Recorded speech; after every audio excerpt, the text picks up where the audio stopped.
So let's be family and fill up the front seats, all of you.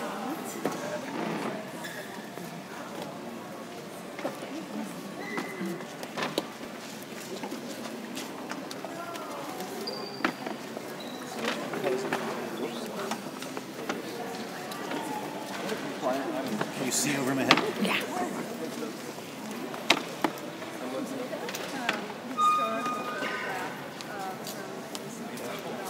Hello, everyone. Well, I think there's some.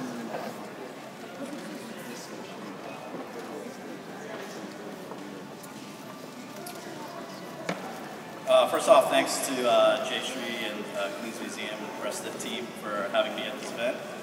Let's see. Sorry.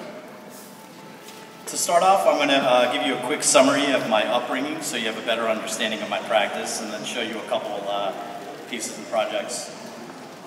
I was brought up by my parents who were arranged and emigrated from a small farming village in Gujarat in the late 60s. They headed out for the American dream, like many at the time. Dad got his master's in chemistry, worked as a chemist, and then ended up buying a motel on a New Jersey freeway, which I also called home. The motel also became a hub for my extended family for years, living in two worlds for most of my upbringing, being home in a Hindu and Jain households, and then at Catholic school where I attended all my life from ages 5 to 18. So I was surrounded by nuns, and I was the only brown person in school during the day. Jain and Hindu prayers and meals at night. A complete stark contrast in a motel setting. Went to India several times growing up, and on these trips we exclusively spent the time in my parents' rural farming villages. So at the same time in New Jersey, in the late 80s, there was a big boom of South Asians moving in. And this resulted in a big movement against the growth of the South Asian population. There was a hate group that formed called the Dot Busters. They harassed the community and referred to us as Dot Heads. So while in art school in 1998, I reconnected with Bollywood music through hip hop. This led me to collecting Bollywood vinyl. I moved to New York and I started experimenting with the found imagery off these LPs. I started this project in 2002 when I was living in New York. It's pretty much my first project under the moniker Pardon My Hindi. And then with this project, my goal was to disrupt all the hard-edge masculine graffiti that I was surrounded by with using a single image. This specific project has been ongoing, putting up this image in various sizes around wherever I go. My training as a graphic designer influenced my approach to creating personal work. I try to blur the lines between fine art and the commercial world, and that led me to things like T-shirts or stickers or posters. But they still felt personal and were inspired by the same ideas that drove my fine art projects.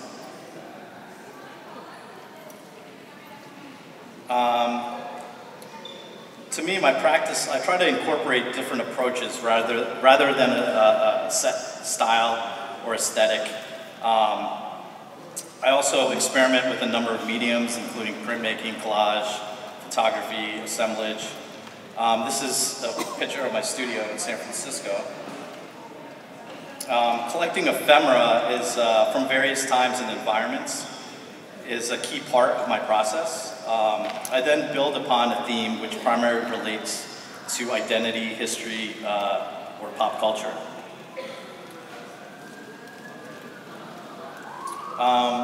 One of the first things I collected as a child was baseball cards.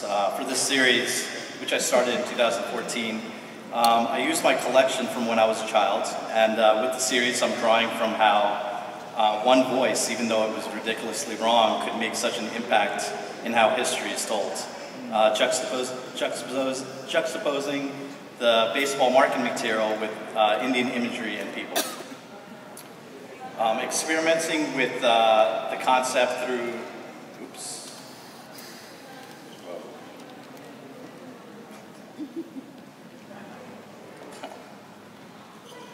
Experimenting with the concept through these BD tins as well that I collected in India, mimicking some sort of locket for identity. So I use my background in graphic design to fund my personal work as well. So by taking on design projects from larger companies like Nike or Reebok to small startups. But there's a lot of times where my personal work overlaps with my client work in a way. Something that helps my personal work tremendously is finding inspirational South Asians in the diaspora, finding my community. So I've done a lot of work with and for the people in my community that I met along the way. Starting in the late 90s in New York with Vivek Bald and DJ Rekha, creating visuals for their club night, Mutiny, and for Rekha's other projects like Basement Bhangra. Saxophone player Rudresh Mahantapa, creating several album packaging and covers for him over the years. Vijay Iyer, album covers, and recently collaborating with him at his 5-night residency at SF Jazz earlier this year. To hip-hop group Das Races, illustrator and animator Sanjay Patel, artist teams, as well as outside the States, outside the United States with psych band Elephant Stone from Montreal, and musicians Talvin Singh in the UK, and all the way to filmmaker Asham Ahluwalia in Bombay. So a wide perspective connecting with the diaspora and creating work for them. I feel lucky to be friends with all the artists as well, each with unique perspectives. This takes me to a project about my community that came over from Gujarat. The project is called the Arch Motel Project, and I started it in 2005 and is ongoing. The project is named after my parents' first entrepreneurial step and my first home. This project celebrates the first layer of American culture, the duality of cultures that coincide in a unique setting along the American landscape. This project has a couple arms, from stories, collage, found objects, all showing layers of assimilation and identity. And a big part of the project, which is documenting the community and its environment. This small community from Gujarat, which is only a 150-mile radius within Gujarat, it started in the 40s in San Francisco, 2 blocks away from my current studio. This Gujarati community now owns almost 50% of every motel and hotel in America. So, yeah, capturing these, their environments as well as portraits from all over the States. This photo is of my aunt and uncle at their motel in Wichita. Kind of reminds me of like a Gujarati version of like American Gothic, in a way.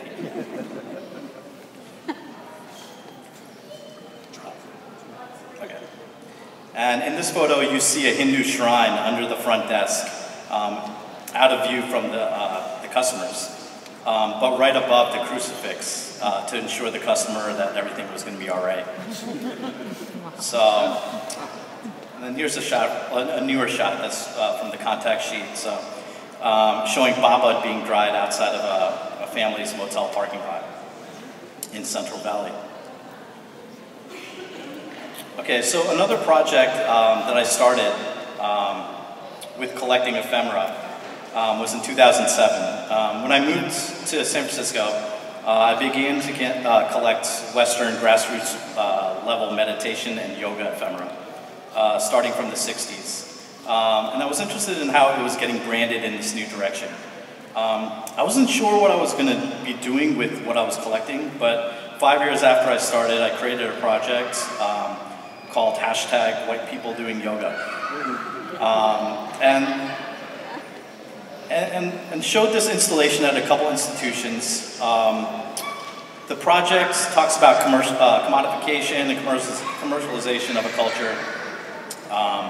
The project was essentially using yoga as a vehicle to show industrial colonization.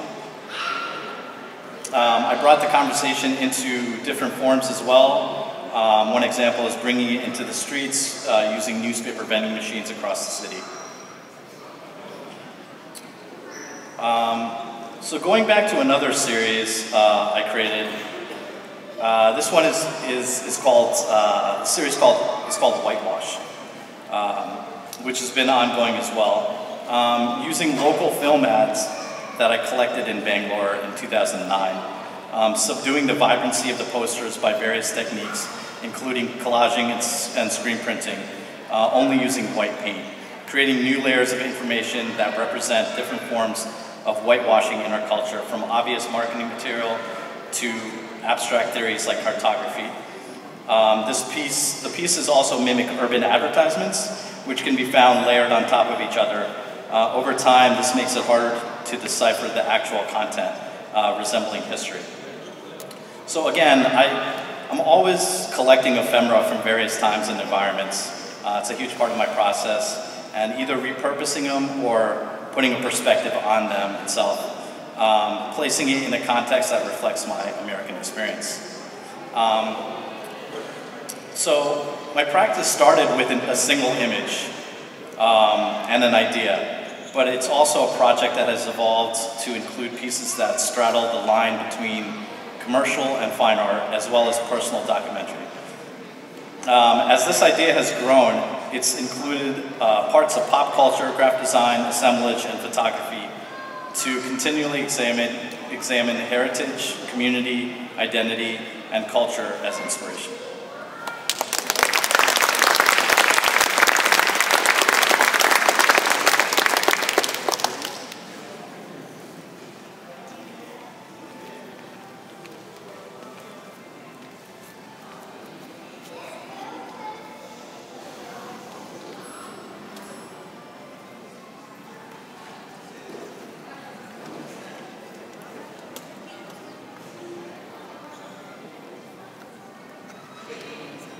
Is that showing? Yeah. So, thank you for inviting me. I'm really happy to be here and have these conversations.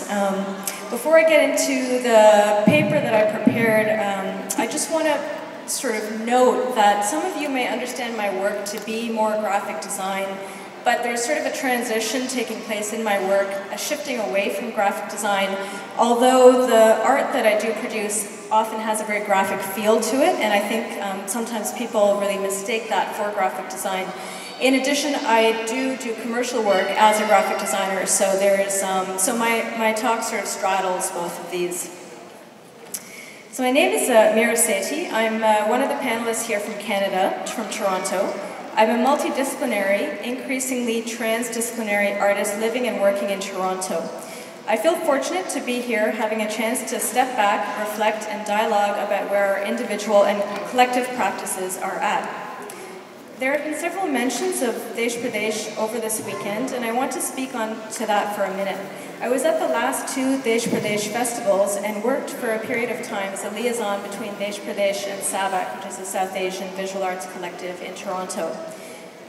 It was an exciting time, no doubt, with identities convening and intersecting. The late 90s was a shining moment for identity politics that created a framework for understanding ourselves and the invisibilities we worked within. It was a formative moment for me and for many others in my generation. Today we are in a different moment, one marked by unimaginable economic inequalities, tremendous racial and caste injustices, the rise of fundamentalisms in homelands and diasporas, the ongoing colonization of indigenous lands, the criminalization and policing of gender and sexual identities, an ongoing struggle for gender parity, the increasing global movements of people impacted by environmental racism, war, and poverty, and the ongoing work of healing from the intergenerational traumas of colonization of the Global South, partition, Bangladeshi independence, the Sri Lankan Civil War, South Asian indentureship in Africa and the Caribbean, and the military occupation of Kashmir that have reorganized both our bodies, brains, and communities. Just as in the 90s, as artists, activists, healers, cultural workers, and academics, we pushed back against the forces that curtailed our cultural expressions, it is clearly a time now when we have to reckon with the complexities that present themselves, recognizing our own privileges as South Asian artists, and expand our understanding of community and siloed identities. As artists, I believe we lead this charge both in exposing these marred relationships and in shoring up inspiration and imagination to move forward with open hearts and listening ears to each other. So, thank you, Ronak, for asking the questions that you did that helped formulate my talk. Indeed, my practice is at a transitional point as I shift deeper into an exploration of self and community, a more studied understanding of color, and an exploration of 3D forms from 2D training. I am a self-taught graphic designer who dabbled in fine arts criticism and then went on to do a master's in interdisciplinary studies from York University in Toronto. My master's work was to create an organizing framework for the reception of the work of women of color artists in Canada that was adapted from similar frameworks for understanding Black British cultural production and writing in the UK. I fully thought I was going to be an academic after taking a year or two off to get real-world experience. My art practice came about rather accidentally. I was working as a graphic designer. When I was working as a graphic designer, I reacquainted myself with the materiality of pencil, pen, and paper, and paint. My practice is not as the result of a rigorous intellectual study of contemporary art forms, but a result of deep personal exploration, political and community commitments, and a committed studio practice of material exploration. Not having been through the acute professionalization of art through what seems like a compulsory Master of Fine Arts training, I have had the freedom to develop my own visual language away from trends in the art world. This has been both a gift and a challenge. Having come to art in a roundabout way and not through formal art training, there has been a struggle to place my interdisciplinary practice. While I am developing a sustained relationship with formal art institutions in the artistic community, I still feel like I stand on marginal ground. The images? Yeah, they're coming in a minute, yeah. I continue to do double duty as a graphic designer. My visual influences are wide-ranging from street signage and truck painting in South Asia to the textile arts of Asia, Africa, the Levant, and Palestine, to Mughal and Rajput Indian miniature painting, to black figurative painters such as Kerry James Marshall, Lynette Yadon Bocquier, and Barclay Hendricks, to color field painters such as Mark Rothko, Frank Stella, and to contemporary Indian and North American fashion. My work is largely an object-based practice, and I use the language of clothing, textile, and fashion to explore the self with a small s and the self with a capital S. In the trajectory of my work over the past 8 years, I find that with each new body of work, I am delving deeper into ideas of identity that prioritize both the surface, visible or worn identity, and the personal or political histories that make us who we are. I began my interest in clothing and the self with a series of ongoing studio portraits, these few that I'm going to show you now, which were prior to selfie culture, in which I used photography within a studio to create self-portraits to explore the vicissitudes of my feminist, queer, and racialized body. These were documents of intimate afternoons and evenings with myself, doing what I loved to do best, which was dressing up and exploring personas. My work entered a wider community of interest with Ferungi Rangbarangi, or Colorful Stranger. It's actually Ferungi Rangbarangi, but the translation in English is Colorful Stranger or Colorful Foreigner, a series in 2009. This work was an exploration, so that's this work here. This work was an exploration of hybridity, fashion, and belonging before social media made these dress styles and images ubiquitous. And these are all acrylic, life-size acrylic on paper. In 2013, with Foreign Returned, which is this, I used acrylic on large-scale canvas to play with the vestiges of time and place travel on identity.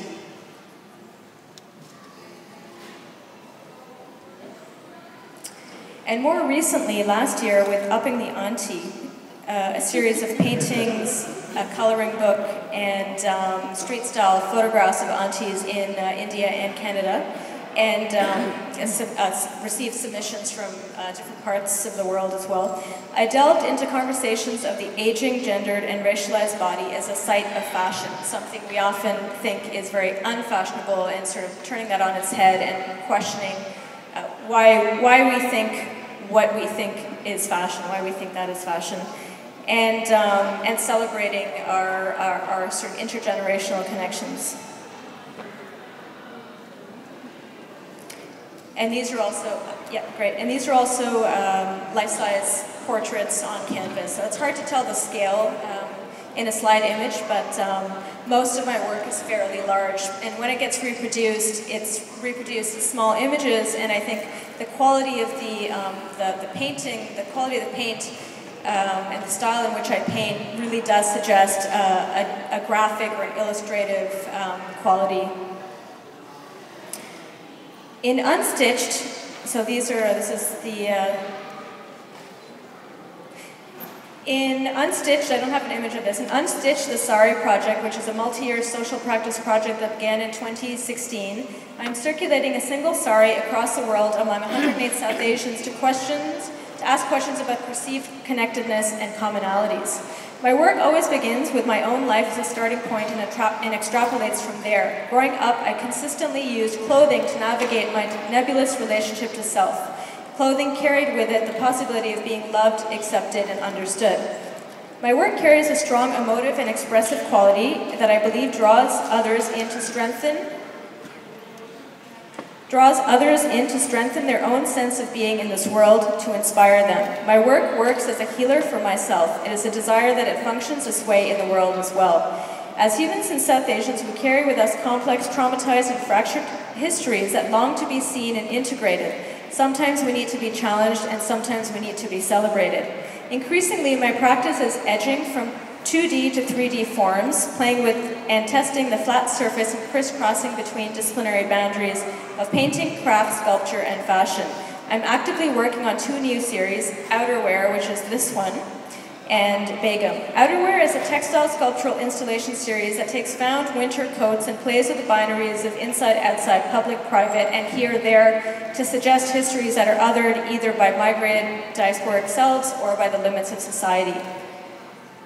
And these are all works in progress, so there's just little snippets. Begum, which is the Hindi or Urdu word for queen, is a figurative painting series that celebrates the intersection of queer South Asian masculinity and fashion using fabric elements that extend past the canvas. Other work in progress includes Sariscape, a series of sari-sized paintings that hover between painting and textile as they approach the layering of histories of partition, migration, and settler histories, delving once again into the stories that construct our bodies. Thank you for your attention. I appreciate forums like these where I can speak to peers about the nature of my work and have the implicit understanding that as diasporic, racialized artists, we do not stand outside of art history, but absolutely at its center. Thank you.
All right, hi everybody.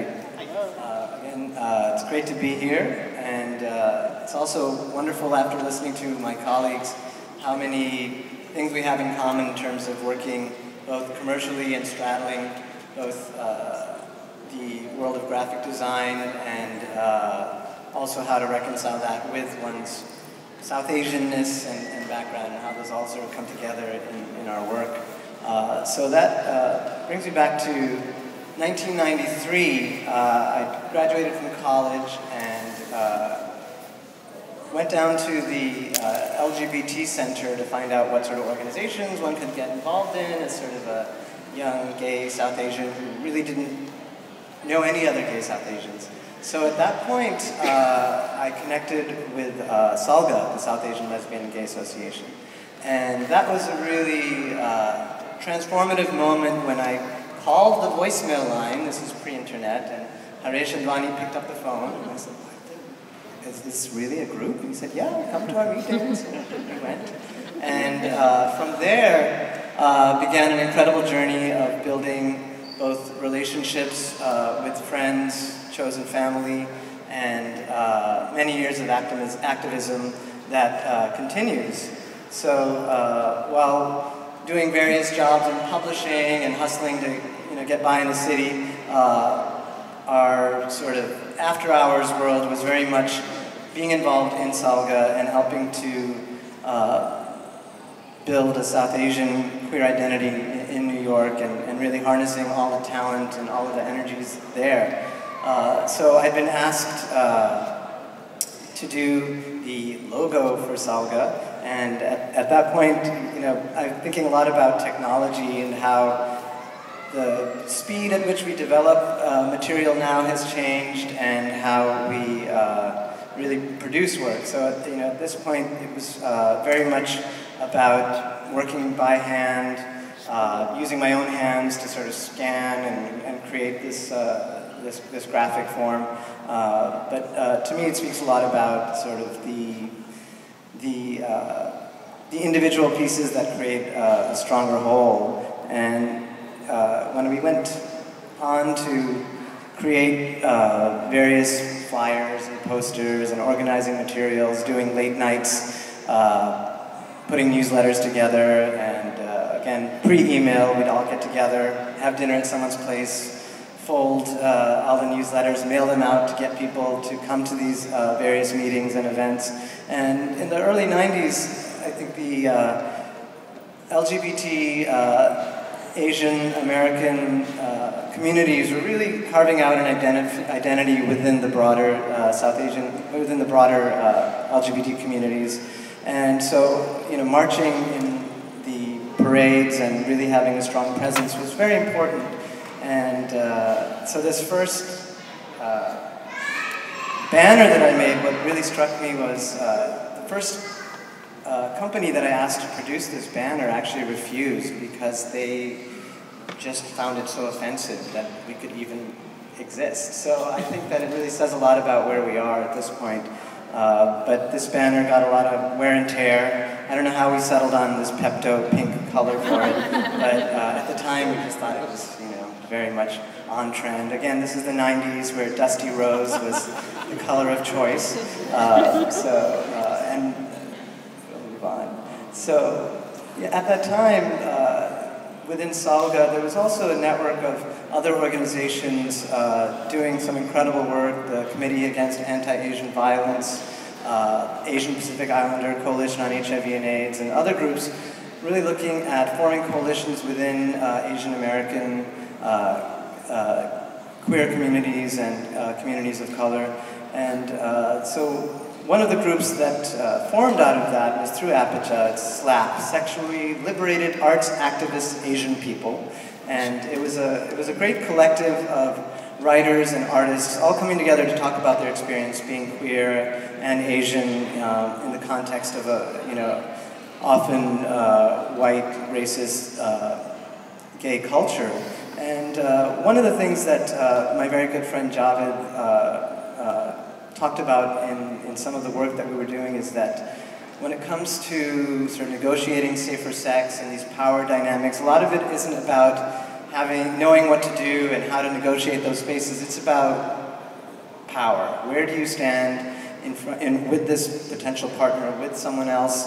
How do you use your own identity, or how do you actually define yourself in the context of this relationship that can put you in a position of power or a position of powerlessness? So one thing that came out of that was we really need to talk about who we are and also talk about what it is that makes us uncomfortable and what are those stories that really make us feel disempowered and how can we turn that around.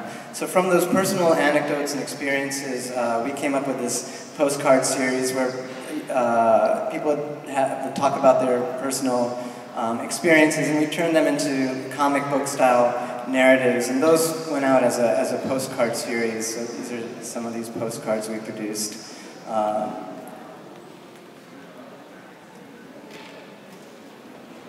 Again, I think it's sort of funny referencing the card catalog here. Now, at the time, you know, there was, when you're thinking sort of pre-internet, there was really no visible spaces for South Asians. So for us, it felt very almost revolutionary to actually have South Asians photographed, to have ourselves create our own media, and in the sort of age of the selfie, it's very exciting to actually take our friends and people we know and put them into formal materials.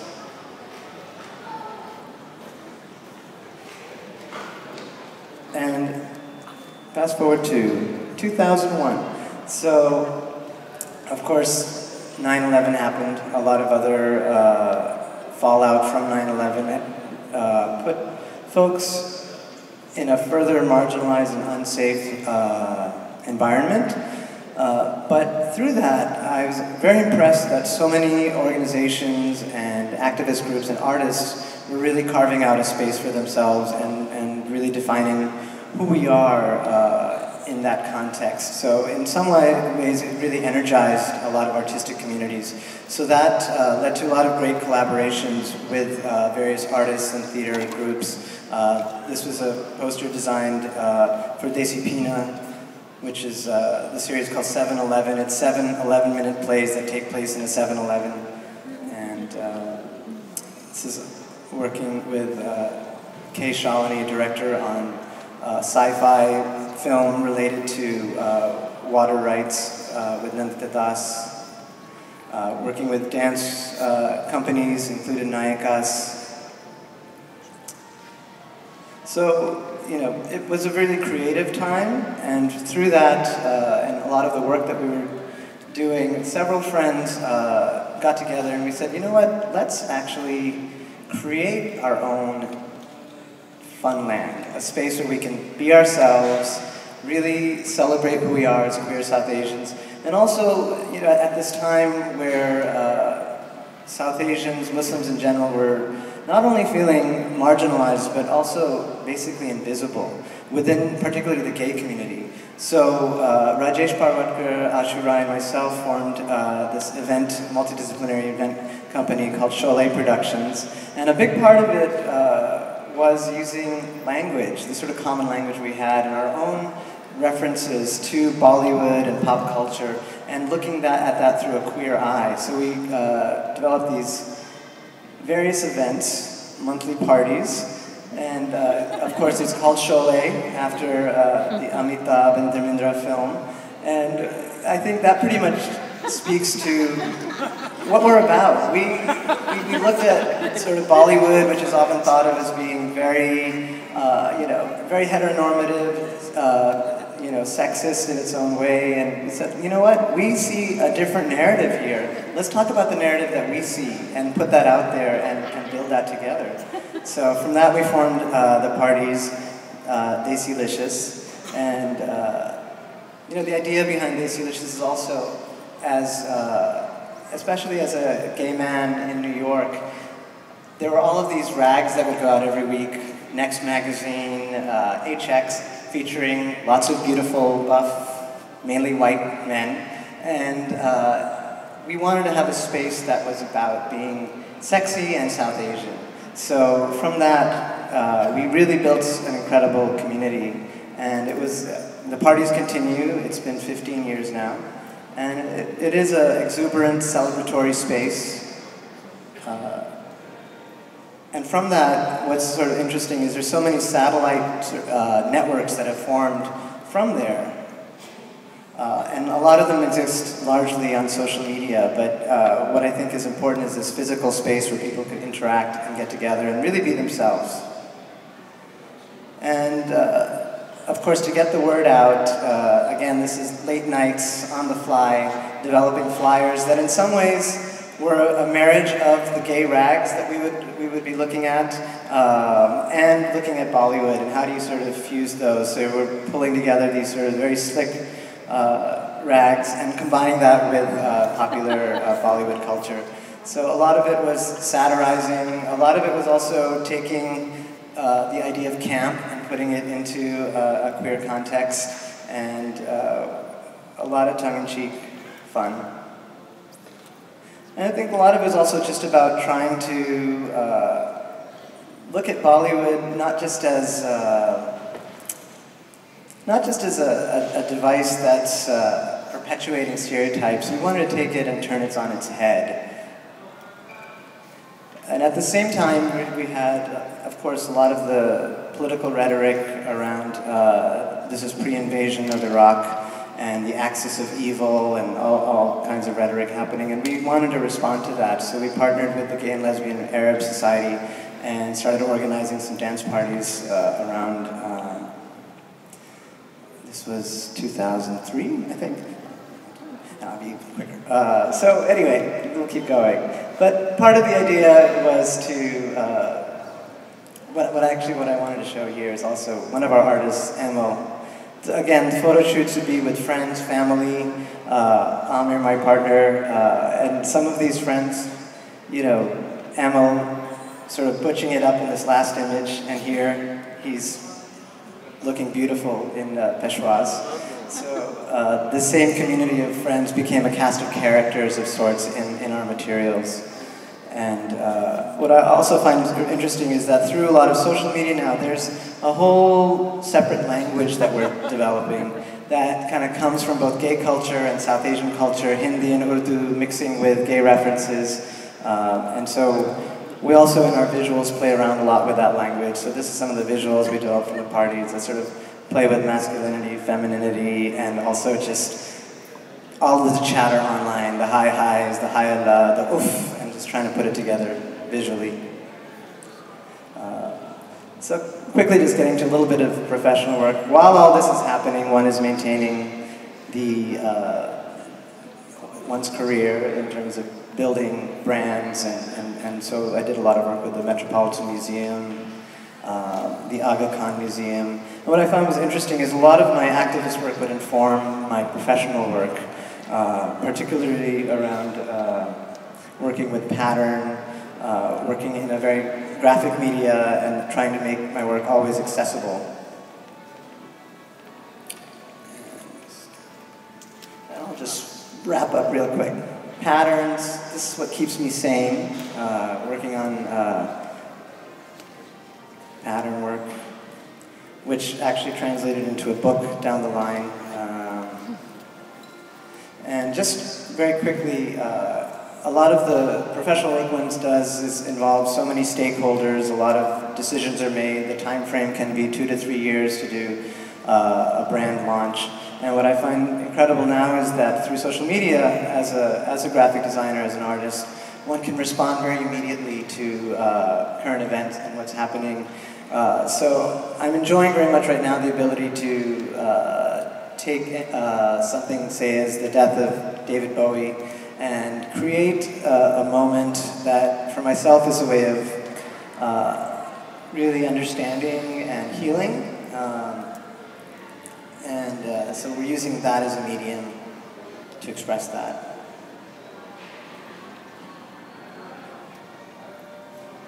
And also engaging in conversations. This was, you know, a lot of discussions around the various Facebook technologies that allow people to stand with Paris, stand with Brussels after the various attacks, and there was a response, well, what about standing with Lebanon? What about standing with Afghanistan?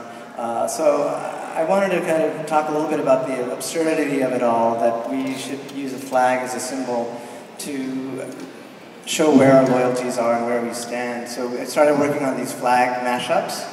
And I also thought what was sort of interesting is the formal qualities of flags. If you look at the Nigerian flag versus the French flag, they all use the same sort of geometric forms to build themselves. There's a lot of commonality, and at the same time, they represent such rigid nationalistic ideas. So this is another play on flags. So, and this is a lot of the countries that were hit by various acts of violence. And in response to the Orlando attack, some work was produced. And going back to the old Salga work, what I found amazing is now it's about speed. So the Orlando attacks happened. In Salga, they wanted to have a response, so immediately, quick and dirty, we'll produce materials to have a presence out there. So I think what's incredible about technology now is that we're able to have a conversation and move it quickly. And just circling to now, and we're done. This is the last Pride Parade. Just having a presence as immigrants was critical, so here we are.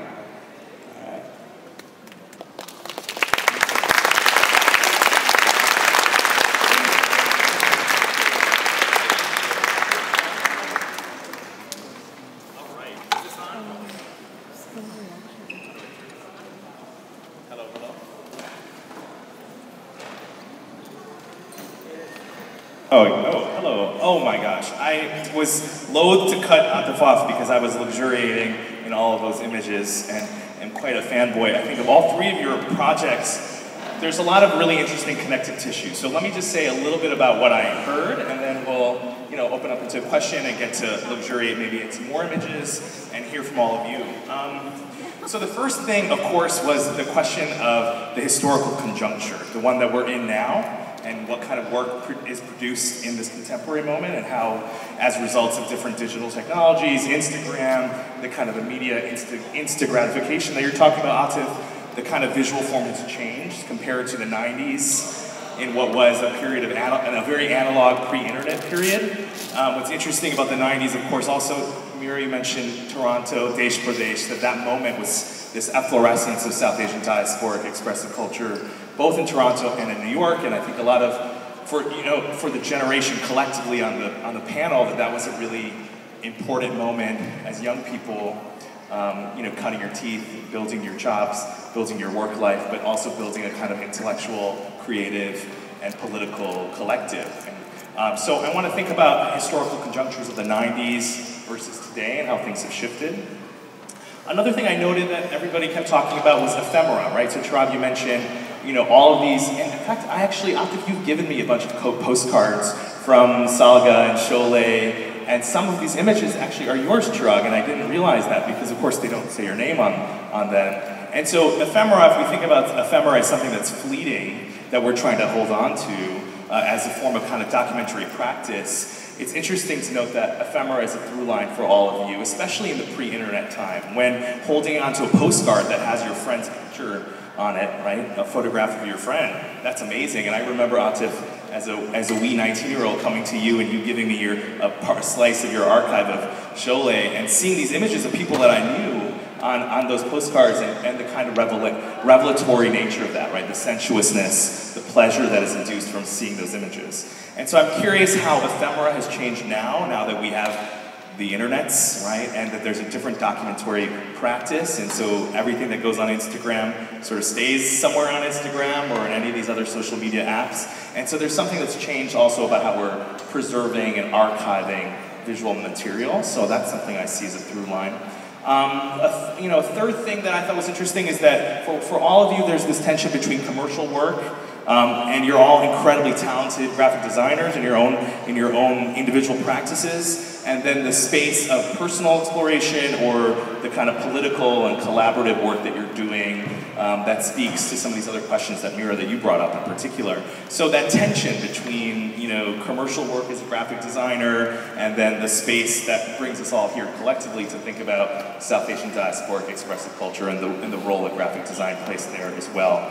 That's the third point. And then finally, you know, thinking about familial history. So Chirag, that image of, you know, of the elderly couple, I don't know if they're your relatives or, right? So, okay, so that image, and then, you know, Mira upping the auntie, right? So this kind of loving embrace, disidentificatory relationship to aunties and all of the policing and surveillance regimes of aunties, but also loving on aunties and the fashion and sort of creative potential and power of aunties, that all of that is about these family histories, right? And with Atif, with you, the sort of formation of Chosen Family in New York over the last 2.5 decades, creating, you know, a space for a more expansive idea about family histories has also been really central, I think, to Cholet as well. So those are sort of 4 fast things that I'm hearing you talk about. Maybe we could say, well, maybe we could pull back and talk a little bit about the historical conjuncture. What do you think has changed in your own practice today, as opposed to when you were just starting out in the 90s and the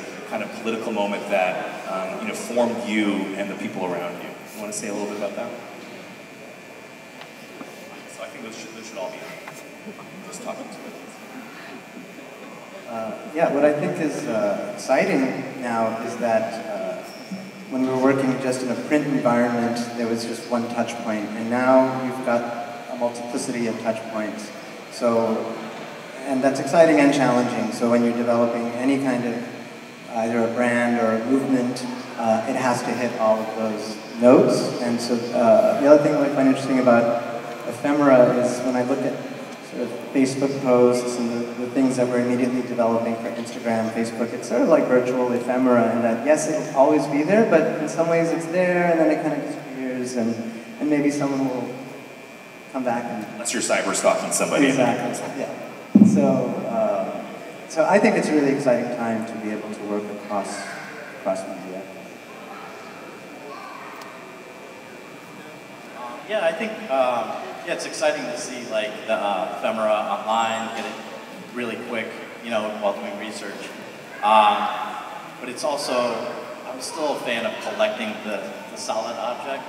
And like as I had a slide in my presentation of my studio, and it's just, I'm a hoarder, you know, I'm a hoarder, essentially. So I mean, you're missing the textures of the object or the smells of the object, and it really brings another dimension to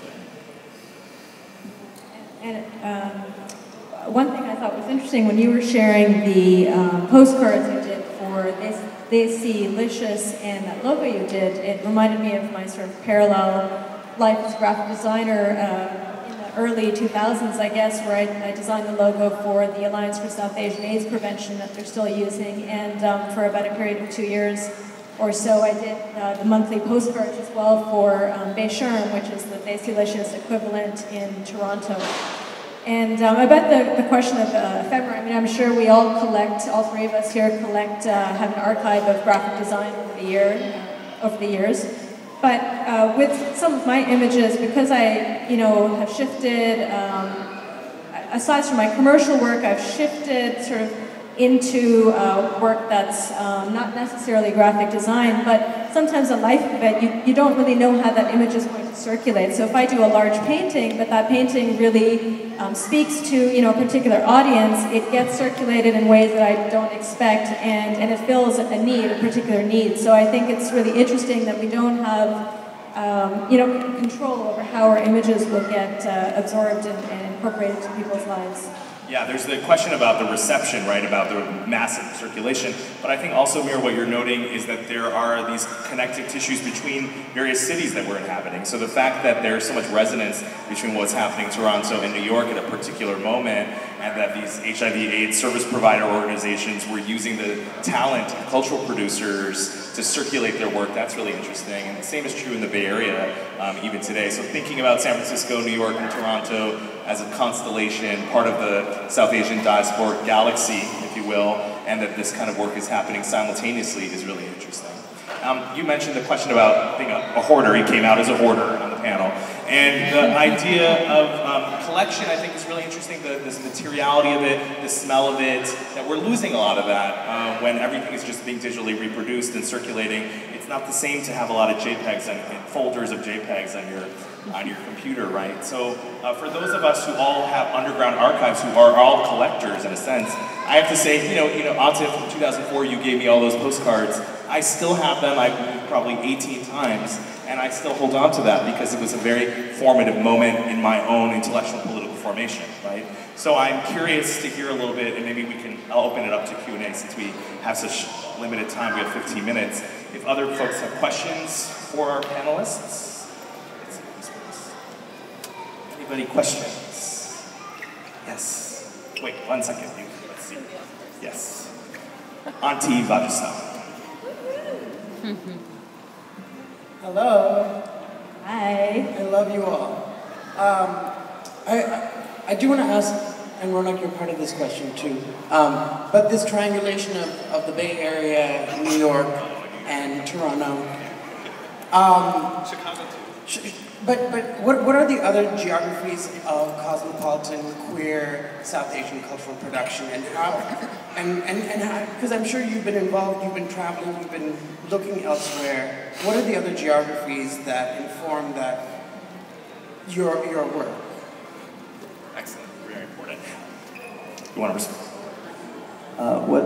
What I think is amazing now is with social media that groups are forming in not just, my whole experience was through the diasporic lens, and now through social media we're seeing so many more conversations happening that we're now at least privy to in India and Pakistan, Afghanistan, and what's incredible about these, now there's these secret groups in Facebook that people invite you to, and it brings out a whole richness in terms of the conversations people are having, the memes that they're forwarding, they're creating their own work, original work, or sharing photos. So I find that really inspiring that it's, now there's a certain, it's kind of democratized image making to a degree that throughout queer communities, people who want to produce and want to share can. So, and it also, it brings up a question around authorship too, because now I've seen, my images that other people will forward and post or put into articles, and I think in some ways we have to let go on a personal sense and a commercial sense. That brings up other concerns, but I do think there's so much more sharing happening, and we're all absorbing it and taking it from wherever we can. Yeah, I think that's an interesting question because it really points to where we're really not as geographically defined as we used to be, I think, with social media and with the sort of globalization of increasing movements of people and people finding sort of the queer community, finding community sort of as we relocate or as we sort of visit other places or sort of finding each other. And one of the moments I wanted to mention was I did this mural in Toronto at the sort of the key intersection of the gay village at Church and Wellesley Streets, and it was a commemoration of the 90s and early 2000s of the queer South Asian communities and activism. And what ended up happening there was the movement for decriminalizing Section 377 in the Indian Criminal Code. The protest for that in Toronto was deliberately held in front of that mural, and I didn't have anything to do with that. I didn't know about it. I just found out the night before. And then so that's sort of one instance of the sort of breaking down of geographic boundaries. And then the other thing that happened at that particular protest, there was these two Sikh partners or lovers, or two men from Toronto, or one of them was from Toronto, and they, so one of them had a turban and they kissed each other sort of like in front of the camera, and this particular image became viral and sort of went around the world and created a lot of controversy, unfortunately, but also a lot of conversations, and so there's this like cross-pollination of activism and identities that's happening outside of our control as creative producers. Chirag, do you want to answer that? I never remember the question, I think. Geographies, right? We're trying to displace the metropolitan, we've talked about Chicago, New York, Toronto as these sort of hubs, but part of what folks were saying is that there's been a displacement of the centrality of the metropolitan center because of social media. Yeah, I mean, I think social media and just the internet in general, I think has helped me tremendously just finding my community in other places. Like some of my best friends are like people that I found online, so. Hoarders finding other hoarders. Other hoarders, exactly. So yeah, I mean, I think it's helped me tremendously. I mean, and it's, I found people online, and we realized that we're actually like a couple blocks down, So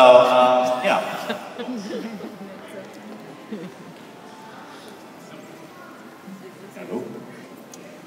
So Ronak mentioned, you said conjunctures, and we're at a particular conjuncture now, which is similar and different to various times we've had in the United States. And then people were also talking about keeping and losing ownership of images, and also how images are traveling globally. So when I was looking at Atif's slides, I was struck by one of the images towards the end. It's tiny in the corner, but it's justice for Zulhas and justice for Tonoy, which are the two lesbian leaders in Bangladesh who were killed very recently. The thing I wanted to say, which is about conjunctures and the way our work travels, those are two of the most famous, horrible as it sounds, deaths in the West, because they were specifically the first from the LGBTQ community, and Zulhas in particular wasn't just the editor of a magazine, he worked for the US Embassy. So very close to the US ambassador, the previous one. So there's a way that that story traveled tremendously and still travels. The New York Times just had an op-ed this week, where the New York Times hasn't had op-eds for many others who've been killed in Bangladesh. And one of the conversations that we constantly have is which deaths get noticed and which don't, and which deaths get instrumentalized also, in particular in the war on terror discourse. And we're all quite hamstrung by this, because on the one hand, we want to do the activism we want to do, but we don't want our work to be appropriated by other unfriendly forces. And yet we don't have control over the images either, right? I mean, you post this picture, I put it up on Facebook, I have no control over who downloads it and uses it for what. And this intersects with the whole pinkwashing conversation in Israel, for example. So I'm just wondering, how do you think about the fact that you are going to lose control of your images, and all sorts of parts of the discourse can be used by others who will use the same language as us, but have very different agendas? That's going to be our last question, so it was a good one. Thank you, Naim. Well, what's interesting about that particular piece also is, in terms of the interpretation, that came out of within Salga and the South Asian queer community, this need to see a connection between Orlando and what's happening around the world in terms of violence against LGBT communities. So you bring up a really interesting point in terms of the intention of a certain piece and how that can then, once it's put out into the world, can be reinterpreted in any way. And I think as image makers, to some degree we have a responsibility to both the subject matter, but also to, whether we want to call it the matter at hand, or how it relates to that impetus of that project. There needs to be, it's no longer sort of a closed loop, it's an open loop. And that is something that I think is going to be more and more challenging. So I don't have an answer in terms of how an image could potentially be appropriated and how the media might sort of put a spin on it. I know that even within Sholay and the work we do as activists, I find it sort of interesting as the media, what they pick up on and how they would, particularly in our sort of conversations with Sholay, where they will want to sort of guide the conversation to fit into a particular angle. NPR had done a piece on Sholay Productions, and they're really coming from sort of a post 9/11 lens. But what I find is that what was, I think, great about that one particular piece is that we were able to redirect the conversation and really make it about the immigrant experience. So I think this is an ongoing battle and discussions, with the media, where we're constantly asserting our presence and our lens. But it does, at the end, especially the way that technology works, can move in really any direction. So it's both a challenge and an opportunity there. Mira has the last word. A quick thing to add, I think, something that is important these days with social media being everywhere and images being shared, a mile a minute, is for the receivers of the images, for the readers of the images to actually, do our research or do your research, do your homework, and, understand what was where's that image coming from, who created it, because appropriation is so vast, the appropriation of queer identities, of queer imagery, of diasporic South Asian imagery, all kinds of things, and I think it's important to make that connection to understand that not all images are equal. There is a difference in terms of what's the intention, where they're coming from, what's the context of that person's work. Visual literacy, absolutely. That was great. Can we give them a round of applause? I'm sorry we're out of time. Thank you so much, everybody.